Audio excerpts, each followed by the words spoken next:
Hi everyone, this is Whit with Brainstem Tutoring, and I am here to give my day 12 of 25 recap.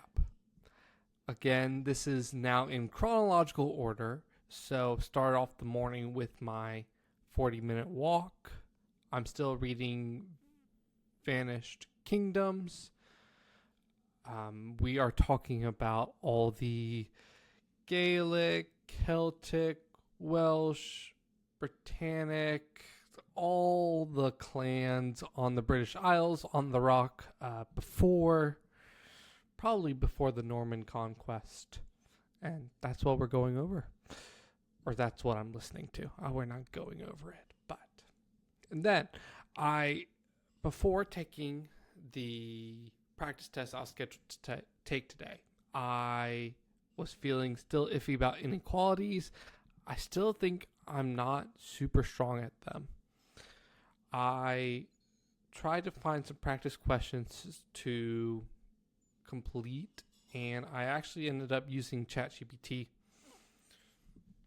both as what do I do in this situation, what words am I looking for, what keys, what red flags, but also just it was really great at cranking out practice questions, and then it would give the next prompt to, try to answer these and I'll tell you if they're right or wrong, and I'll do my best to try to figure out what you did wrong. So they got repetitive after about 20 questions, but still, it was good practice.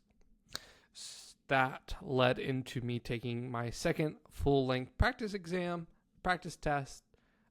There was one question about inequalities, and it was pretty easy, but we ended up today with a 1470.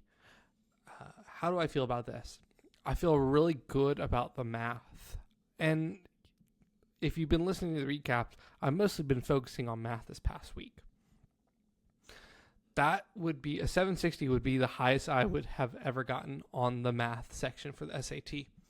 And so that included 3 missed problems, and 2 of them were boneheaded mistakes, like selecting the wrong answer and maybe putting in points wrong into Desmos and getting a wrong regression.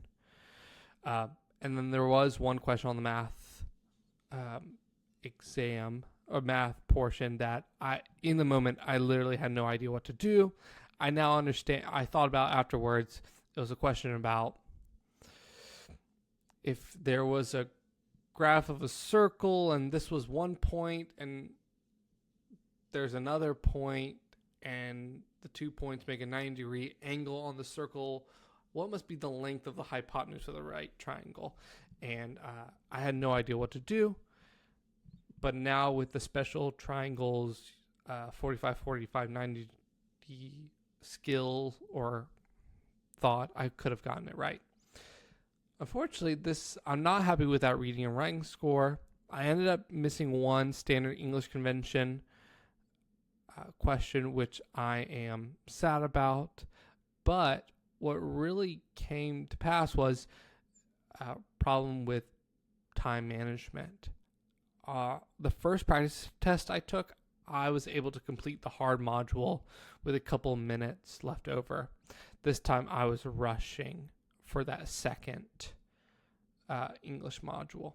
And so that's an issue. I shouldn't ignore reading and writing going forward, even though my tendency is to just focus in on the math. And then after the practice test, I closed my book for the day, and I didn't really focus on it anymore. I may or may not have a recap tomorrow, so stay tuned. But if I don't, I will see you on Monday, and I appreciate you tuning in, and I will see you sometime.